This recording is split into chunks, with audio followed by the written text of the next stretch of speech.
సంగీతములతోనూ కీర్తనలతోనూ ఆత్మ సంబంధమైన పద్యములతోనూ ఒకనికి ఒకడు బోధించుచు బుద్ధి చెప్పుచు కృపాసహితముగా మీ హృదయములలో దేవుని గూర్చి గానము చేయుచు సమస్త విధములైన జ్ఞానముతో క్రీస్తు వాక్యము మీలో సమృద్ధిగా నివసింపనీయుడి.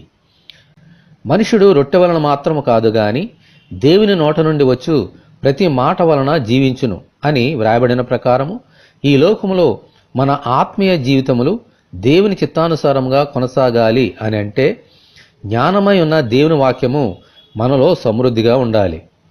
సంగీతములతోనూ వాయిద్యములతోనూ మధురగానము చేసిన దావీదు వలె మనము కూడా కీర్తనలతో పాటలతో గానములతో దేవుని ఎల్లప్పుడూ స్తుతించుచు ఆరాధించాలి.